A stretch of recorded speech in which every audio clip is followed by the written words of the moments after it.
en 5, 4, 3, 2, 1.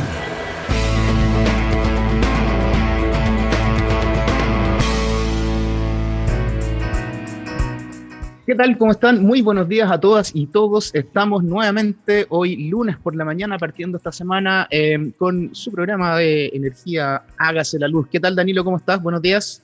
Hola José, ¿qué tal? Aquí estamos partiendo la semana nuevamente en esta mañana de lunes. Nos dijeron que por ir a esta hora éramos como el matinal de la energía, así que está Claro. bien, po. Entonces hay que hablar de política. Vamos a tener a Sí. Julio César aquí en cualquier momento. No, a Eduardo Fuentes lo podemos tener, sin duda. Wow. Oye, ¿qué te parece si partimos comentando la noticia más relevante de esta semana recién pasada, de acuerdo a las lecturas que se han tenido en la revista de Electricidad, la revista que nos permite tener siempre la mejor información, la más actualizada de energía y de electricidad, por supuesto, y que tuvimos una gran noticia la semana pasada, ¿no, Danilo? Así es. Yo creo que todos estamos muy claros de cuál fue el titular de la semana pasada, la noticia que salió en el portal de electricidad el día miércoles. Y esto ocurrió el día martes, en un anuncio sorpresivo. De repente a nuestros correos nos empezó a llegar un anuncio que en YouTube algo pasaba. Y en alguna hora de la tarde vemos al ministro Juan Carlos Llobet, al ministro de Energía y Minería, conjunto con altos ejecutivos de la empresa AES Gener, AES Andes, ahora en Chile, anunciar la salida de 4 unidades de tecnología carbón de aquí al 1 de enero de 2025. Las unidades son Angamos 1 y 2, ubicadas en Mejillones, y las unidades Ventanas 3 y 4 de la comuna de Quintero. Y estas 4 unidades suman 1097 megawatts, lo cual es muy relevante. Primero, porque adelanta el plan que el Ministerio de Energía concordó en algún momento con las empresas, y también aparecen centrales que son relativamente nuevas, o sea que a la fecha de su salida, esto es a fines del 2024, 1 de enero del 2025, no van a alcanzar a cumplir 15 años en el sistema. Entraron por ahí por el año 2010-2011. Y son centrales, al ser relativamente nuevas, que efectivamente estaban o son base de esta generación que día a día tiene el sistema. Distinto puede ser quizás la operación de centrales que no tenían un factor de planta. Esto quiere decir un factor de utilización importante, como la Cetetar en el norte grande o Bocamina 1 en el sur, etcétera, etcétera. Aquí estamos hablando de centrales que efectivamente van a impactar en la disponibilidad de energía base para la operación del sistema. Y esto ya lo hemos conversado anteriormente, tanto en editorial como con otros invitados, cosa que vamos a tratar también con el personaje que vamos a hablar en un rato más, a ver, es evidente, y lo hemos dicho, de que queremos que la descarbonización, lo queremos nosotros como personas naturales, que la descarbonización pase, ojalá lo más rápido posible, ¿ya? Repito, el ministro dijo en algún momento, si esto pudiese pasar mañana, fantástico, pero hay ciertas restricciones y ciertas realidades que se tienen que tomar de la operación del sistema hoy día para poder hacer que este plan de descarbonización converse con un recambio, pero no solamente un recambio de energía por energía, es un recambio de energía base, de energía que está disponible y también a un precio conveniente, se podría decir, por algún símil, en este caso, obviamente, que no contaminante, basado en energías renovables, ¿ya? Que puede ser almacenamiento. Ya tenemos la experiencia de tener una planta solar de concentración, etcétera, etcétera, etcétera. Entonces, ¿cómo hacemos este plan? ¿Cómo lo podemos adelantar y cómo podemos organizarlo a través de señales de mercado, de señales políticas, etcétera, etcétera, para que esto efectivamente se lleve a cabo en un periodo ideal, ¿ya? Ahí entra nuevamente la discusión que hoy día se está llevando en el Parlamento, aprobada en la Cámara Baja y ahora entrará a discusión en el Senado. ¿Podremos el 2025 hacer esto? ¿Ya? De sacar todas las otras centrales de esta tecnología, ¿ya? E impedir su funcionamiento y más, y que entren más. Y la duda, o sea, más que duda, se han presentado estudios técnicos importantes que demuestran lo contrario y que 2025 es una meta muy ambiciosa aún, sobre todo porque falta madurez en almacenamiento y otras tecnologías en base a energías renovables que sean capaces de dar esa base hacia el sistema. Creo que esta es noticia en desarrollo. Como dice un profesor mío, esto es una muy buena noticia, pero tenemos que tomar esta buena noticia y saber definir ciertas decisiones, cierta regulación y ciertas señales para que este recambio tecnológico se dé de la mejor forma posible en el sistema eléctrico nacional. Así que eso como comentario antes de llegar a nuestro próximo invitado, que es Carlos Finat, el director ejecutivo de la Asociación Chilena de Energías Renovables y Almacenamiento ACERA. Y antes de conversar con él, vamos a ir a una canción. La canción es Misshapes, del grupo británico Pulp, aquí en Hágase la Luz. Nos vemos en un par de minutos. Nos vemos a la vuelta.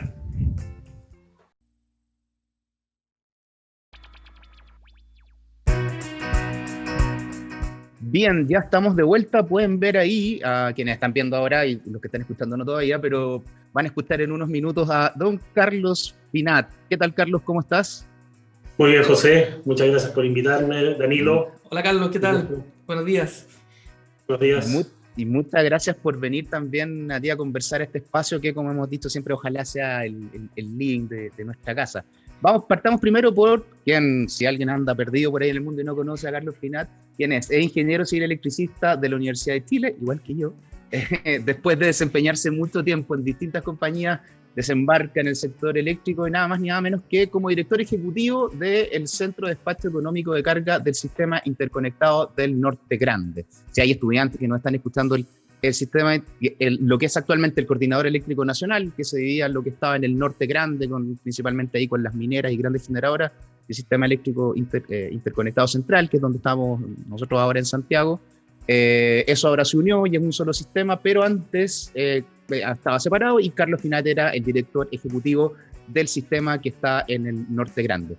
Fue también gerente de Energía Minera Collahuasi, periodo en el que también vuelve después a este Centro de Despacho Económico de Carga del Norte, pero esta vez ya como presidente del directorio. Y después en 2012 asume, ya van a ser varios años, ya son 9 años, como el director ejecutivo de la Asociación Chilena de Energías Renovables y Almacenamiento, ACERA, y también es un fanático de la modelación de barcos a escala. Después vamos a contar algo respecto a eso. ¿Cómo nos enteramos alguna vez en Italia? ¿Qué tal? Bien informado, ¿eh? Sí. La poesía de la presentación, decir el desembarco en el CEDEXIN y también tu ¿cómo se llama? Tu hobby. Todo muy preparado acá por nosotros. Sí. Nuestro equipo de investigación ha hecho la pega. Oye, Carlos, partamos por la conversación y me toca a mí. Primero, las gracias por estar aquí con nosotros. Y efectivamente, como José mencionó en tu experiencia, tú llegas en el año 1999 con la formación de los CEDEC, después del famoso reglamento de la ley que estableció eso, y se forma tanto el CEDEC-SIC como el CEDEC-SINC. Pero en tu vida pasada profesional estuviste relacionado con empresas del giro eléctrico, pero no tanto relacionadas con la operación o la regulación. Entonces, aquí hay un giro importante. ¿Y cómo te enfrentas a primero una experiencia nueva, a un organismo en creación, y que tenía más encima a hacerse cargo de una misión no menor, para nada fácil, que es la coordinación de la operación de un sistema, en este caso el del Norte Grande, que alimenta a las grandes mineras, también alimentaba obviamente a la población de la ciudad del norte, y ¿cómo se llama? Y tener esa responsabilidad de ejecutar un nuevo organismo que se haga cargo de esa misión. ¿Cómo llegaste ahí? Mira, primero viniendo afuera del sector eléctrico. En realidad mi background previo fue en empresas de proyectos industriales y en el área de sistemas de información. De hecho, mi último trabajo había sido ser gerente de la empresa Sonda en Uruguay durante 2 años. Venía llegando a Chile cuando apareció esta oportunidad. Me conocían algunos de los ejecutivos que estaban en ese proceso de búsqueda del director ejecutivo para el CEDEC-SINC, pero ya había un candidato. Para variar, el sistema estaba separado en blancos y negros, digamos, por no decir otro adjetivo, y ya los negros tenían un candidato y los blancos estaban buscando uno, me pusieron a mí en el proceso, sobre todo porque yo soy especialista en especialidad de sistemas digitales. Entonces, jamás había trabajado para una empresa generadora del sector y con eso daba supuestamente garantías de independencia.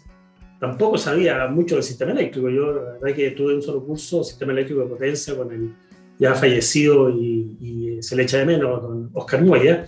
También hasta a mí me hizo clase Oscar Moya. Y lo pasé pésimo, además, ¿eh? Con esos ejercicios que hay que calcular cortocircuitos, etcétera, Sí, para mí era un martirio.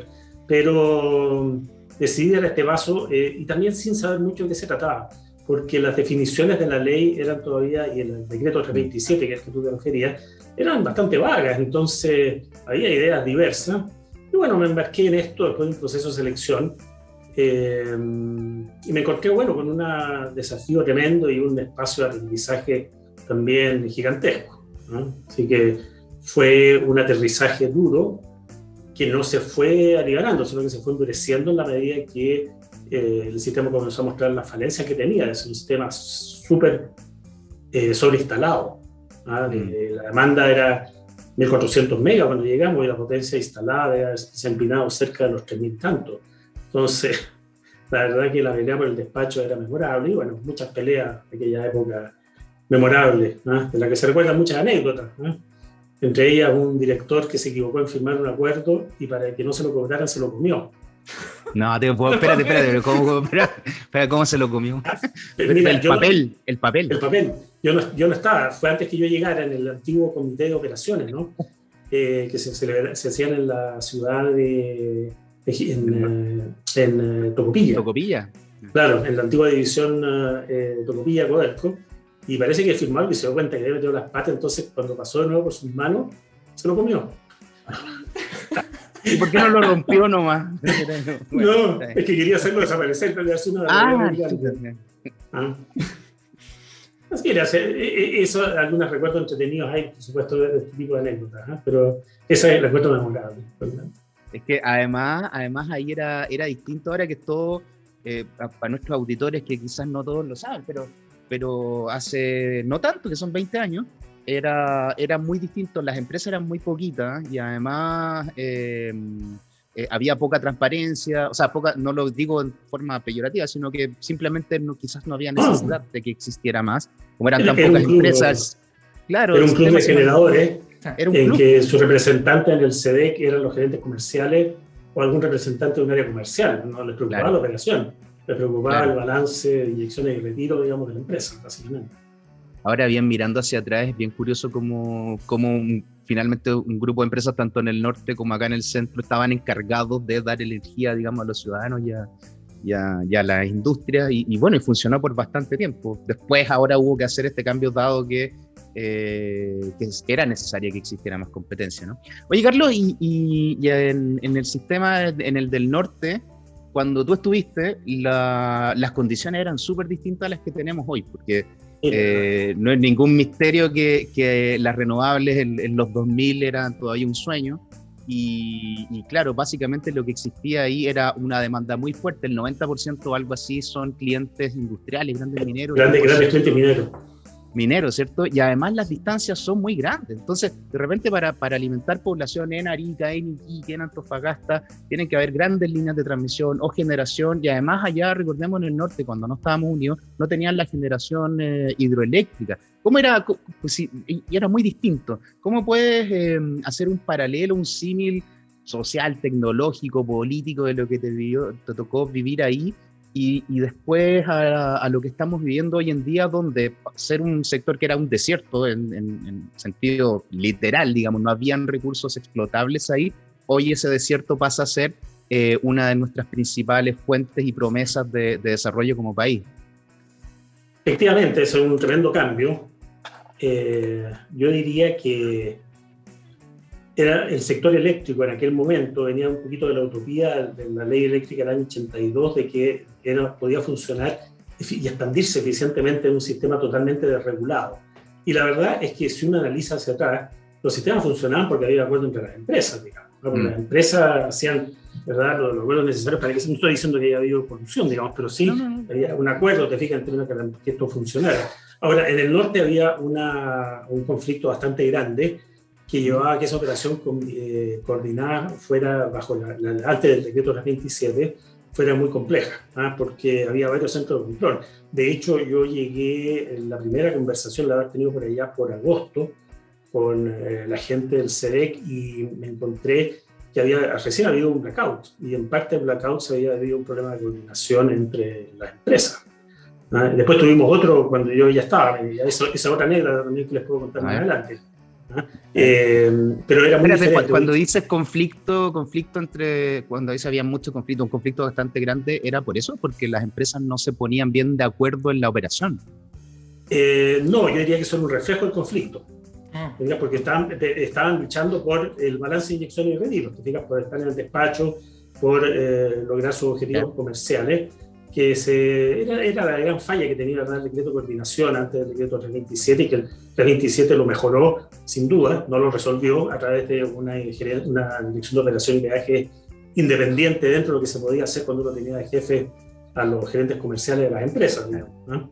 La anécdota que me refiero es que el segundo blackout yo había asumido hacía 2 semanas y había que inaugurar el centro de despacho y control, porque esa era la meta que estaba sujeta a multa, y la SEC ya había dicho que iba a pasar una multa muy grande si eso no funcionaba antes de cierta. Entonces se hizo un centro de control bastante precario, te diría, para respecto a los estándares de ahora.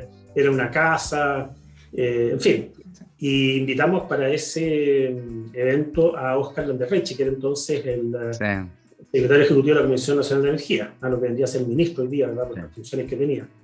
Había parlamentarios de la zona, periodistas, etcétera. Estaba Cristian Nicolai, que me parece que era el superintendente en aquella época, autoridades máximas del sector, y felicitaciones por esto. Incluso Óscar Landerreche ahí en la sala de control, haciendo bromas, todo muy buena onda. Bueno, nos despedimos, salen, yo subo al segundo piso, y parte el motor generador del centro de despacho y control, que solamente podía partir si es que se cortaba la luz de afuera. Y me llama el jefe del despacho y me dice: Carlos, estamos en blackout total en la zona norte. Y el ministro estaba al lado afuera, en oscuras, por supuesto, hablando con la prensa, diciéndole todas las maravillas que se habían hecho con esto. Así que tuve que llamé a Cristian Nicolai por teléfono y le dije: Cristian, ¿sabes qué? Dile al ministro que cambió el escenario. ¿Quién es? Tenemos una falla grande, y mira, lo único que nos salvó en esa época, esa vez, fue que la recuperación de servicios fue espectacular. En el zinc eran puras máquinas a carbón, entonces había algunas que se desconectaban y quedaban en un estado medio de falla, digamos. Entonces recuperamos, yo creo, en 4 horas, que fue un récord absoluto. Pero rápido, porque son más lentas las térmicas. Claro, pero te digo, la experiencia de ser nuevo en esto y no entender mucho la dinámica, ¿te fijas? Y tener que dar explicaciones a un ministro que, por cierto, no estaba contento. No, fue una experiencia formadora. ¿Se enojaron mucho? No, yo creo que Óscar entendió, estaba molesto, pero entendió que había sido una mala coincidencia. Bueno, hubo teorías, un parlamentario lo dijo, de que había mano negra detrás de eso. No. Absolutamente descartado. Fue simplemente una mala operación de un técnico que fue a limpiar filtros de gas y actuó a las protecciones de fuga de gas. Bueno, muchas veces para el público que nos escucha, muchos de los apagones parciales o totales, como en este caso fue blackout, es decir, todo el sistema se fue abajo, ocurren justamente por errores de este tipo, que un operador mal. Sí. O sea, ¿te tocó algún otro como ese, no? Te voy a contar la versión, la secuela de eso, ¿no? A ver. Pero un comentario: que muchos de los blackouts parciales en el zinc se debía a jotes que resultaban carbonizados al levantar vuelo, y al extender las alas producía un arco, del jote desaparecía, así que daba una pluma, era mucho, y producía una falla, y esas fallas a veces las tomaban las protecciones y te botaban a Chuquicamata o alguna minera grande. Claro, con las alas volando tocaban las 2 líneas y hasta luego jote. Un pájaro grande. Bueno, la versión 2 de esa anécdota, cuando digo la secuela de esa anécdota, fue que estando de presidente yo en el SEDEC Zinc, ya estábamos en una sede nueva, se habían venido a Santiago, cosa que yo nunca estuve de acuerdo, pero se instalaron acá, y estaba el ministro Jorge Munster, el último ministro que tuvo el presidente Piñera en su primer gobierno, y lo invitamos a la oficina. Entonces estaba Daniel Salazar, que era el director ejecutivo en ese momento del SEDEC, y yo como presidente. Lo recibimos, conversando, y después quiso ver la sala de control, cosa que no podíamos hacerlo, pero sí se había hecho una sala, no sé si ustedes lo recuerdan, al lado de la sala de reuniones había una sala donde había una pantalla que era como la sala de emergencia, donde se podía poner uno a ver condiciones sin molestar al despacho, lo cual es una cosa muy buena.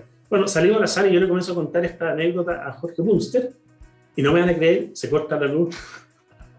Se cortó la luz. Oye, pero a nivel de que se apagaron los monitores, se cortó la luz completa. Cosa que no debería haber pasado porque esa sala estaba respaldada.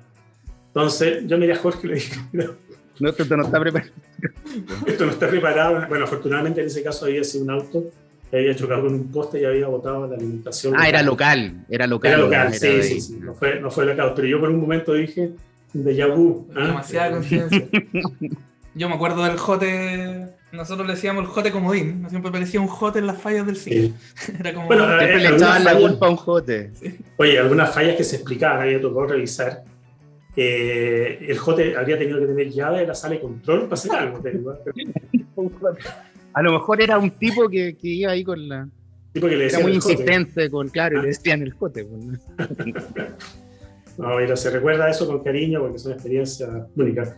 Pero era una situación difícil, de mucho conflicto, que fue escalando la cantidad de discrepancias, divergencias en ese momento, ¿verdad? Que se le van al ministro, al comité experto y que pasaban soplar al ministro, era muy, muy grande y eran muchas, el 99% eran comerciales, digamos, ¿eh? Entonces el nivel de conflictividad era muy, muy, muy, muy alto. Eso fue bajando después, yo diría ya cuando salió el decreto que llevó, ¿verdad?, una estructura más de elección, ¿verdad?, de los directores. Ya en ese momento, por segmento, eso me tocó al final estando presidente, pero ya eso ya era un nivel de mayor, ¿verdad?, formalización. Yo creo que la norma técnica de seguridad y calidad de servicio también cambió de inmediato el piso, porque había que cumplir con ella y estableció estándares de bastante buen nivel. Pero eso vino a ocurrir en el año 2006, 2004, 2005, pero sí. Entrar en efecto completo durante 2006, 2007, sí. Y que la gente se acostumbrara a trabajar en ese marco también. Entonces, fue una experiencia interesante por toda la evolución que hubo del sistema. Cualquier persona del sector que ya tenga años en este medio, pasó por un momento de reconversión, ¿ya?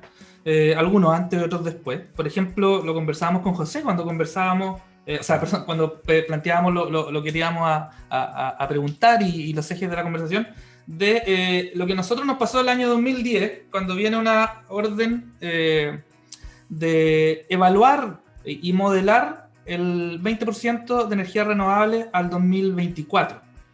Y eso, en el modelo matemático que ocupábamos en la comisión en ese tiempo, que era el OCE, que se ocupa todavía, era básicamente dejar el plan de obras existente, sacar todo lo que estaba en construcción y solamente poner energías renovables.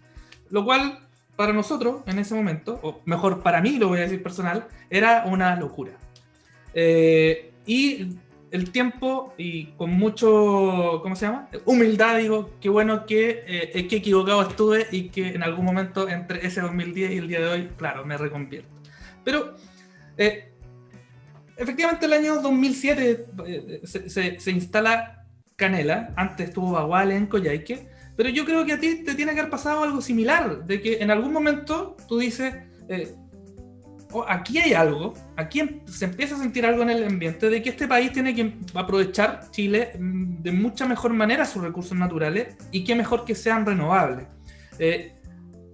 Cuando a Carlos Finat ve esta, no sé si la luz o la luz solar, o siente el viento, por decirlo así más poéticamente, de que este sistema y esta forma de entender el abastecimiento eléctrico tiene que cambiar?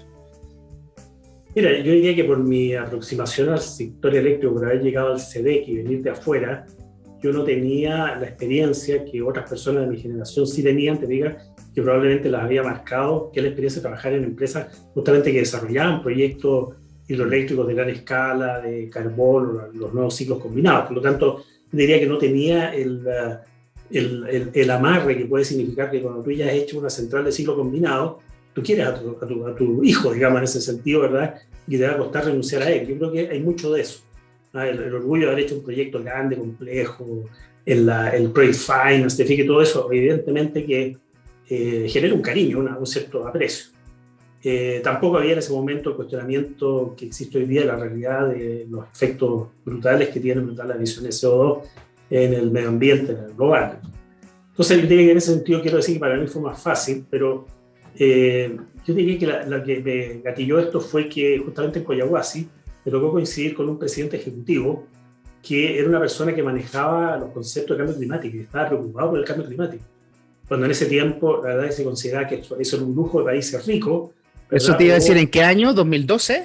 ¿13? No, yo llegué a Collahuasi a fines del 2008. Ah, ahí ya estaba preocupado.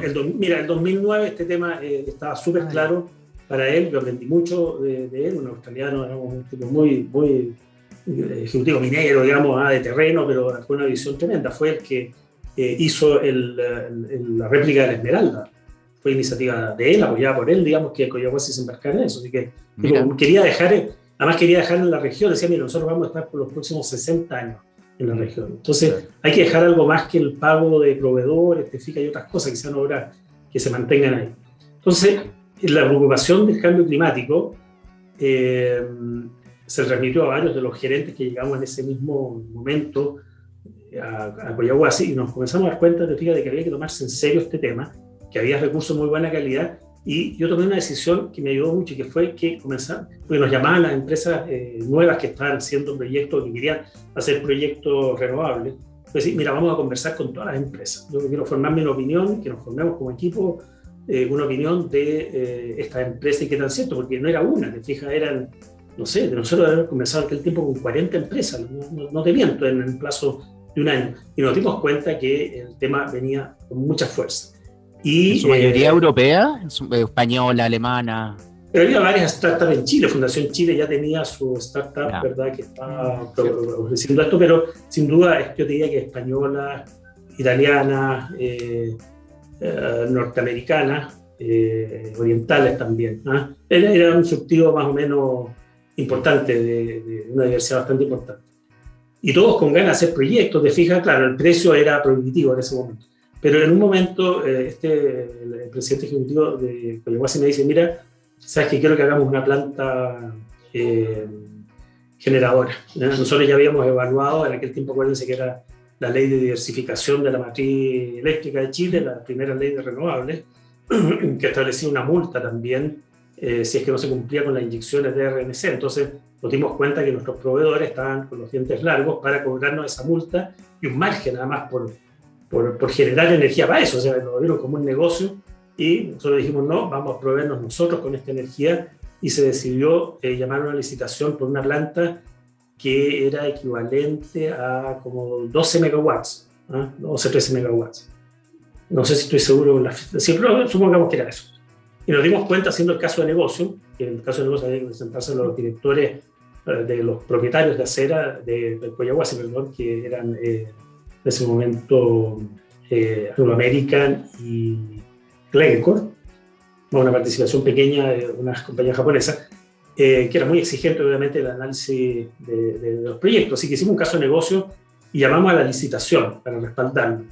Y en la licitación nos dimos cuenta que las cosas eran mejor de lo que nos habíamos imaginado para esa época. Llegamos a tener precios, a esta altura ya se puede decir, no hay problema, pero en aquel año, fíjate, llegamos a tener precios por megawatt hora bajo $120 por megawatt hora. Mira. Eran unos precios espectaculares. Hicimos una licitación muy competitiva, llegaron 40 empresas inicialmente, o sea, un poco lo que se vio en esta licitación grande que se hizo, ¿verdad?, en las distribuidoras hace unos años, que realmente el interés era la única licitación que había en ese momento en Chile. Nuestros colegas de otras empresas mineras nos preguntaban que por qué estábamos haciendo eso, si hacer marketing era más barato, para qué estábamos gastando plata en un contrato de ese tipo, porque creían que era por marketing. Oye, se hizo el proyecto y se adjudicó, y se comenzó a construir, ¿verdad? Y terminó operando, y nos dimos cuenta que las empresas estaban en condiciones de hacer lo que decían, ¿verdad? En el fondo era todo esto que en ese momento se hablaba, no, que los proyectos no se hacen, que resultan ser más caros, el costo escondido, etc. Y lo otro que me di cuenta en ese momento es que si tú esperabas una semana, los precios bajaban. Sí, mira. Lo cual llevaba una lógica maligna, que era decir, ¿sabes qué? ¿Para qué nos vamos a meter en esta hora? ¿Por qué no nos metemos en 4 años más? Pero yo creo que ese liderazgo que tomó la compañía en ese momento le permitió posteriormente entender muy bien el negocio, Además, tener una preocupación de medir su huella de carbono, ver cuáles los impactos que tiene, de dónde vienen las operaciones, en fin, tomar medidas también de mitigación. Entonces, yo diría que fue ese evento, y ahí yo me di cuenta que realmente, además viendo los estudios de Fraunhofer, que había y otras instituciones, que los precios venían al suelo en la medida que esta cuestión aumentara de volumen, y eso estaba pasando en todo el mundo. Eso fue lo que a mí me terminó de convencer de eso. Ahí está la luz. Sí. Oye, Carlos, y ahí, pero de esto acabas de decir, los precios van bajando, ¿no? Y había un momento a principios de la década ya pasada, que viejo estamos, pero de 2010, por ahí, donde estábamos en esa disyuntiva, justo más o menos la que estás diciendo ahora. Esperamos porque todavía no son competitivos, hacemos lo que hizo Europa, que es poner feed-in tariff, que es poner como subsidio. Salió esta ley, ¿no? Pero todavía estábamos justo en un punto bien crítico, ¿no? Porque un punto donde teníamos energía cara, aún, de esto hoy estamos sufriendo los contratos caros que hicimos en esa época. Pero además o sea, tú en algún momento dijiste en 2010, cuando te paraste en 2010, tenías como esa esperanza de que iba a llegar un momento como el que estamos viviendo hoy, y extrapolando un poco esa misma pregunta, porque hoy nos está pasando algo parecido también, con almacenamiento y con otras tecnologías que quizás si bajan, ahí podríamos, por ejemplo, partir en hidrógeno. ¿Cómo lo viviste? ¿Qué expectativas tenías si nos devolvemos a 2010? ¿Te acuerdas que ahí estaba toda la discusión de Hidroaicén, que si no lo hacíamos íbamos a quedarnos a oscuras?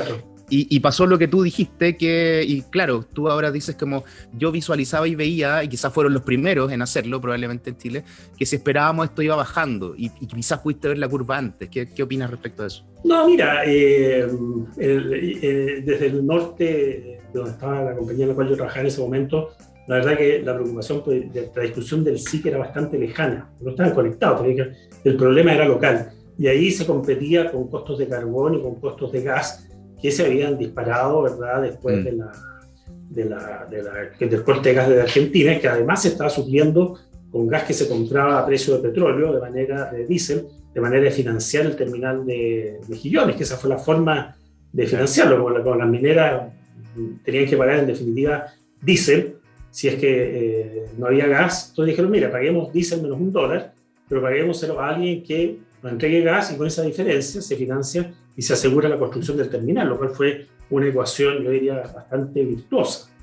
Pero te diría que la comparación era en ese sentido. Entonces, también la vara era más alta, porque obviamente en el SIC uno decía, a ver, mira, frente a generación hidroeléctrica o a gas regional, que me parece que todavía llegaba algo, la comparación no es tan así. Pero, como te decía, yo creo que lo que sí estaba claro era que la curva de baja de costos venía, porque son las típicas curvas de aprendizaje, y de volumen, ¿verdad?, que ocurren con las tecnologías. Entonces, la medida que esta tecnología la agarra un fabricante de bajo costo, como fue el caso de los paneles en China, oye, ahí tenemos asegurado, y la correlación que hay hasta el día de hoy, te fijas, es una función, no sé si logaritmo, pero tiene una correlación altísima, ¿verdad?, con una curva de aprendizaje. Entonces, y eso se ha dado en las eólicas, con distintos parámetros, por supuesto. Se ha dado sorprendentemente, yo ahí me sorprendo con la CSP, tengo acá atrás, ¿verdad?, acero dominador, pero hoy día la CSP tiene un nivel de competitividad que nadie se imaginaba hace 5 años, tal vez. La geotermia también ha mejorado sus procesos con geotermia de alta temperatura, en fin. Entonces, eso se va dando. Hay que tomar en cuenta otra cosa, que el volumen de dinero que se está poniendo en investigación y desarrollo en estas tecnologías es gigantesco. Es gigantesco, es el volumen que antes se ponía en las centrales convencionales, pero es más todavía, ¿verdad?, por toda la presión de reducción de las emisiones de dióxido de carbono, ¿verdad?, y la mitigación del cambio climático. Y eso está, mira, en esa época, yo cuando llegué a CER estaba terminando un estudio que se había contratado con el Departamento de Ingeniería Eléctrica de la Chile, que fue el que finalmente puso sobre la mesa esta idea de la Ley 2020, que fue la que nosotros impulsamos. Antes se había hecho un estudio también que daba resultados también en la misma línea, pero se había hecho antes con Malgesta, me parece, en aquel tiempo. Y el estudio decía, mira, aquí hay beneficio económico, suponía por supuesto curvas de baja de precios, no sé si eran muy agresivas, más probable que hayan sido muy conservadoras en ese tiempo. y hay un beneficio neto en que las renovables están, y fue la posición que nosotros planteamos cuando, por la moción parlamentaria, ¿verdad?, quisieron subir la meta de la ley del 10% al año 24, ¿verdad?, al 20%, y que finalmente quedó en el año 25, que bueno, esa discusión, ¿verdad?, que se amenazaba que iba a bajar el Producto Interno Bruto porque se iban a instalar renovables, te fijas que los sistemas no aceptaban más allá del 10%, porque si no se iban a ir al suelo por inestabilidad. Toda esa amenaza y mitos, ¿verdad?, que se habían instalado, ¿no?, y que afortunadamente hoy día ya se han despejado en su gran mayoría. Se están creando otros ahora, pero bueno, eso es parte eso me gustaría entrar ahí, porque hoy día las discusiones, bueno, tú lo dijiste, y nosotros somos testigos también de este como menosprecio o ninguneo que tuvieron las energías renovables en un momento, tal como tú lo mencionaste, afectación del PIB, que son inestables, que profundizan la falla, etcétera, etcétera. Obviamente Perdón, Danilo, hubo estudios de académicos reputados que los pueden buscar ahí del año 2009, 2010, que decían cuánto le iba a costar esto al país hacia 2020 si es que sacábamos esa. Pero, y era José, como... algo que cae también en la categoría anécdota, uno de esos mismos académicos hizo un estudio que demostraba que las emisiones de un sistema con generación eólica eran más altas en un sistema que solamente tenía centrales a carbón. Es una anécdota, pero... Sí, me acuerdo. Sí, por ejemplo, que un parque eólico ocupa mucho más espacio que una central de embalse, de todo, vimos de todo. Bueno, puesto página completa en el Mercurio, si ustedes se acuerdan, digamos. Sí, así es. Bueno, mira, eso afortunadamente pasó, pero sin duda que el mercado es un mercado altamente competitivo, mucho más competitivo que lo que había en el caso de la primera década de este siglo. Nosotros calculamos el índice de Herfindahl en función de las ventas para allá por el 2008, y el índice de Herfindahl en el zinc daba 4.500, cuando el límite para que cualquier operación de colusión, digamos, anticompetitivo, es 2.500, te fijas, y el zinc estaba en torno a 2.500. Sí. Es que eran 3 empresas en el norte. Claro, en Chile había 4, digamos, había una que era distinta en el sur. Entonces, la verdad que era un sistema, pero hoy día la competencia sigue. Y cuando yo le digo que hay mitos que yo creo que se instalan cada cierto tiempo, hoy día tenemos el mito del GNL. ¿Ah? Ese es un tema, bueno, eso lo hemos conversado, ¿verdad?, en otras instancias, pero ¿verdad? El GNL sin duda es necesario y tiene que ser parte de la transición energética. Sin embargo, no es la panacea, no es un combustible limpio.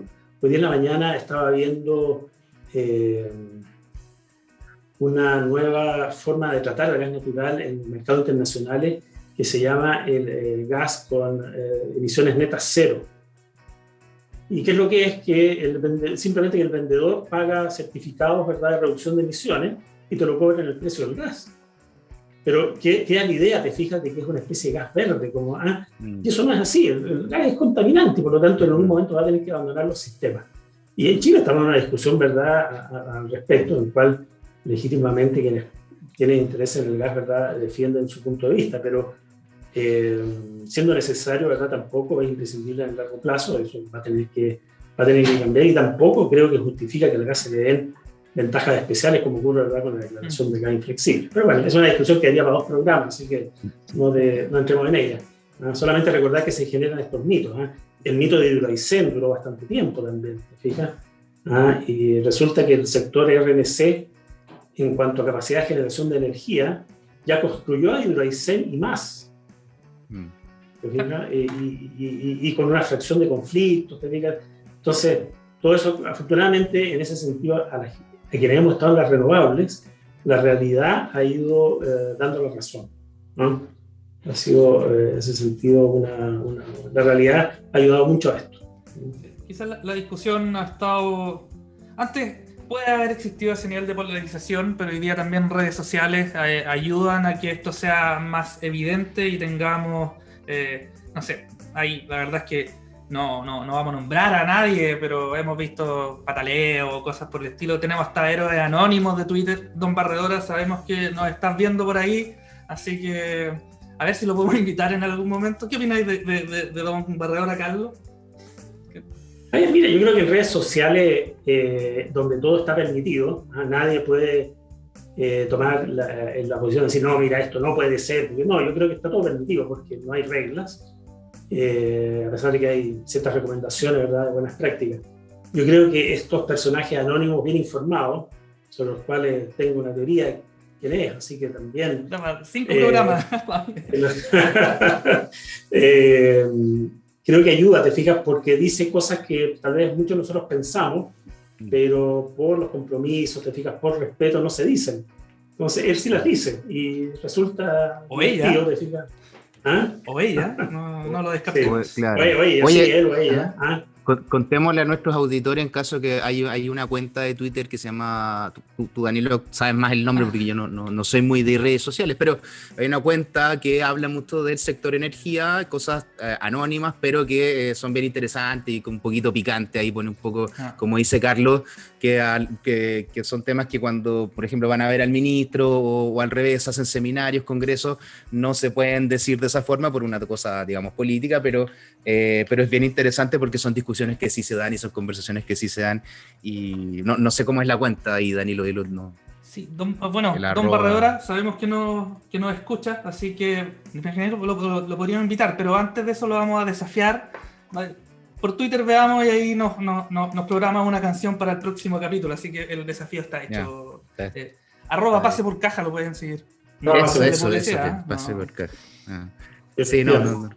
Oye, ya hablemos, ¿les parece? Hablemos un poco de Acera, para nuestros auditores. Acera es la Asociación de Energías Renovables y Almacenamiento, que fue fundada en 2003. Y es un gremio que agrupa a desarrolladores de energías renovables que ha trabajado impulsándolo. En el 2003 hay un libro que estaba leyendo que se llama Solar, que uno... Tenemos problemas de conexión. Esto pasa en los programas en vivo, pero yo voy a seguir hasta que José quedó ahí congelado y arregle su punto. A lo que se refiere José, es del 2003 es parte Acera. Yo creo que con una visión muy utópica quizás para la época que había. Si es que hoy día miramos hacia atrás, desde la visión del 2021 hasta el 2000, hacia el 2003, toda la capacidad instalada. Piensa el año 2003, Danilo, en la cual la fotovoltaica era una tecnología que se usaba en los satélites. La eólica venía de instalarse, pero eran turbinas pequeñas, eran turbinas de kilowatts, no de megawatts. Tampoco existía la conciencia del cambio climático que existe hoy día. Entonces, la verdad que era una iniciativa un poquito quijotesca, qué bueno que partió, pero también tenía una impronta ambientalista. Algo de eso había entre los padres fundadores, digamos, de Acera. Hay varios de ellos que son personas que después derivaron incluso a un activismo ambiental, digamos, en muy buen sentido. ¿Quiénes partieron? Mira, prefiero no mencionar porque no sé todos de memoria, pero en la próxima editorial de Acera, que estamos celebrando los 18 años, la editorial va a ser escrita por el primer presidente que tuvo Acera. Buenísimo. Entonces, efectivamente es un cambio tremendo. Hubo visión, sin duda, absolutamente. Yo creo que era necesario, pero partieron muy temprano. No había posibilidad alguna de que en ese momento se instalaran generaciones de energías renovables no convencionales. De hecho, ni siquiera estaba acuñado el nombre de las energías renovables no convencionales. El nombre original de Acera era Asociación Chilena de Energías Renovables Alternativas. Mira, esa era la A. Lo cual fue muy visionario, porque después nos permitió sacar la alternativa y ponerle almacenamiento como es hoy día. Exacto. Mira, el 2003, con esa visión que tú nos estás comentando, que tú nos comentas, pero hoy día, y lo saqué del último reporte Acera, el 23,5% de la participación de RNC en este año 2021, a cierre de mes de junio. El 16 de marzo, el 56,5% 100% de la generación provino de energías renovables no convencionales. Entonces, y ahora hay una meta o una idea de alcanzar porcentajes mucho mayores. ¿Podremos llegar al 100%? ¿Qué falta? ¿Qué decisión? ¿Qué visión y qué señal falta para que alcancemos el 100%? ¿O un número grande? Estoy convencido que sí, Danilo, y mi apuesta, que no es totalmente de guata, digamos, sino que una apuesta también habiendo leído y extrapolándose estas cosas, es que al año 2040 Chile podría tener un sistema totalmente neutro en emisiones, tal vez manteniendo alguna generación diésel de respaldo o alguna central en reserva estratégica, no lo sé, pero desde el punto de vista operacional no tengo la menor duda que eso puede ocurrir, digamos. Ahora, tenemos una ley, ¿verdad?, que está planteada como moción parlamentaria, que lo que busca es sacar sí o sí todas las centrales de carbón en el año 25, cosa que también es factible. No en los términos que está en la ley, en mi opinión, pero si se toman las decisiones necesarias, tú puedes hacer la transición tan rápido como se quiera. Y el hecho que AES Gener haya anunciado ayer que va a dejar a disposición para retirar las 4 centrales importantes del sistema a contar del primero del año 2025, te fijas, abre esa oportunidad. Pero hay barreras significativas en este momento que te las puedo citar, digamos. Creo que la principal barrera es que no está generándose la regulación y las modificaciones de mercado necesarias para que las inversiones se hagan y la operación técnica se cambie, ¿verdad?, al paradigma de la operación con sistemas sin inercia mecánica, básicamente. Y ahí hay un vacío de liderazgo importante, yo diría, de parte del Coordinador Eléctrico Nacional. El Coordinador Eléctrico Nacional, cuando se hizo la ley, se le puso una función de investigación y desarrollo, que más que desarrollo, que no le corresponde, es de investigación y estar pendiente, ¿verdad?, de los avances y proponer cosas tecnológicas. Y esa función hoy día no está operando. Y nosotros esperaríamos que el coordinador tome esa función a la brevedad posible, haga las recomendaciones, impulse, patrocine proyectos pilotos, que hay empresas que están dispuestos a hacerlo, por ejemplo, en el uso de tecnologías de grid forming en los inversores, que ninguna de estas tecnologías está aprobada. Ese es un tema. La carrera esta, las renovables en Chile, puso a nuestro país en una situación muy particular. Es que estamos en la primera línea de los países que están instalando altas participaciones de energías renovables, no convencionales. Entonces, eso obliga a que si queremos seguir avanzando a la misma velocidad, necesitamos ser capaces, y no somos capaces en este momento, en mi opinión, de asimilar, aplicar, entender, adaptar las tecnologías que se están viendo en sistemas líderes, como en el caso de Australia, en el caso de algunos ISO en Estados Unidos, ¿verdad?, en Alemania. China está haciendo, sin duda, esfuerzo en esto también, y en otros países. Si no tenemos esa función, que es porque para la autoridad es complejo, ¿te fijas? Para la CNE, para la SEC, para el Ministerio, su rol no es una perspectiva tecnológica, ¿verdad?, y estar impulsando el mercado, pero perfectamente, y ese es el rol que digo yo, que el coordinador es necesario que lo adopte a la brevedad posible y ampliamente, combinado, te fijas, con un trabajo de la parte regulatoria de la autoridad, o el Parlamento si es necesario, y de parte de las empresas que están interesadas en generar estos cambios. Basta escuchar lo que dijo AES ayer, renunciando, ¿verdad?, a 4 centrales a carbón a favor de su estrategia, ¿verdad?, de desarrollo renovable. Están todas las piezas para hacerlo, pero falta el liderazgo. Entonces, cuando me dicen, mira, la ley 2025 para sacar es factible, hoy día no, pero no es factible. ¿Por qué? Porque las carboneras se necesitan. No, porque se necesita comenzar a trabajar hoy día mismo en lo que va a reemplazar las centrales que salgan. Y a lo mejor va a ser el 2026, no lo sé, eso hay que meterle el número, ¿verdad?, a los modelos, pero que es posible, y que desaparezca el gas en 2040, sin duda que es posible. En 2040 vamos a tener costos de almacenamiento mucho más bajos, probablemente no solamente las baterías, sino que hay otras tecnologías. Acaba de partir en Chile una empresa que tiene sistema de almacenamiento con gas comprimido, aire comprimido, en fin, todo eso. El mismo hidrógeno.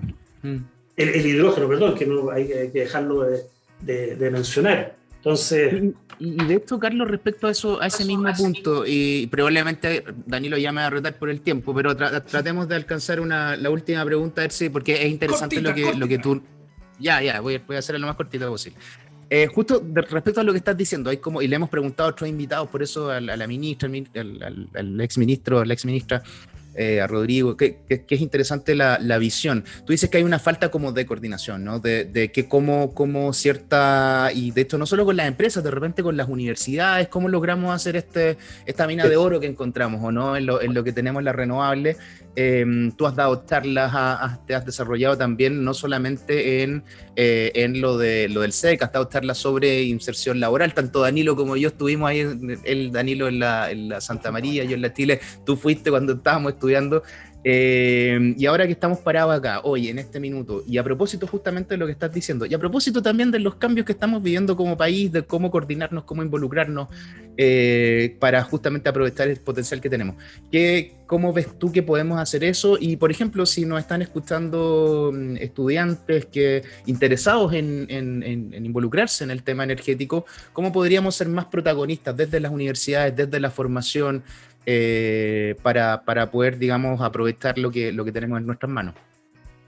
Mira, yo siempre he sido la idea que las universidades no tienen el rol de ser, ¿verdad?, estas entidades aisladas de la malignidad del mercado, digamos, ¿no? Hay probablemente profesores que piensan así, los respeto, pero no estoy de acuerdo. Yo creo que las universidades, el conocimiento está pensado para ponerlo a disposición de la sociedad. Y el conocimiento puede pasar, ¿verdad?, por la generación de papers que son necesarios, ¿verdad?, para apoyar un ambiente debidamente universitario de investigación, de reflexión, pero eso tiene que tener una conexión con la realidad. Y esa conexión con la realidad, tengo que ser franco, no se ve siempre.